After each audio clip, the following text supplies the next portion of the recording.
عید الفطر کی آمد پر الخدمت آغوش میں رہائش پذیر ان یتیم بچوں میں بھی عید کے لیے نئے کپڑے، جوتے اور عیدی تقسیم کی گئی جن کے والدین اب اس دنیا میں نہیں رہے۔ ان یتیم بچوں کو باہمت بچوں کے نام سے پکارا جاتا ہے تاکہ کسی قسم کی احساس کمتری کے شکار نہ ہو اور والدین کی یاد ان کو نہ تڑپائے۔ اس سلسلے میں آغوش الخدمت میں ایک مختصر تقریب بھی منعقد ہوئی جس میں ان یتیم بچوں میں عید کے تحائف تقسیم ہوئے۔ ان بچوں کے لیے یہ تحائف اسلامک سرکل جاپان کے رضاکاروں نے بھجوائے تھے۔ عید کے لیے ان تحفوں پر یہ یتیم بچے نہایت خوش ہے۔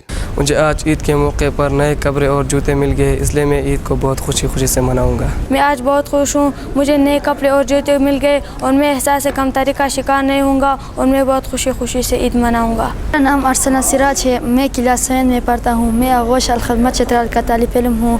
مجھے آج نئے کپڑے اور جوتے مل گئے ہیں، اس لیے میں بہت خوش ہوں اور خوشی کے ساتھ عید مناؤں گا۔ جزاک اللہ۔ الخدمت فاؤنڈیشن کے صدر عبدالحق کا کہنا ہے کہ ان کا ادارہ دیگر فلاحی کاموں کے ساتھ ساتھ ان یتیم بچوں کی تعلیم و تربیت، طعام و قیام کی بھی مفت بندوبست کرتے ہیں۔ 45 بچے ہمارے ساتھ زیر کفالت ہیں، رہائش پذیر ہیں۔ اس کے علاوہ 53 بچے گھرانوں میں فیملی سپورٹ پروگرام کے تحت زیر کفالت ہیں۔ ہم اس عید کے مسرت موقع پر بچوں میں عیدی جوتے اور نئے کپڑے تقسیم کر رہے ہیں تاکہ یہ باہمت بچے عید کی خوشیوں میں شریک ہو سکے۔ آغوش کے ایڈمنسٹریٹر نے میڈیا کو بتایا کہ وہ یتیم بچوں کا ہر لحاظ سے خیال رکھتے ہیں۔ عید کے موقع پہ ہم نے ان کے ساتھ تعاون کیا، ان کو عیدی دے دی، ان کو نئے کپڑے دے دی، شوز دے دی تاکہ یہ بچے دوسرے بچوں کی طرح خوشی سے اپنے عید منا لیں۔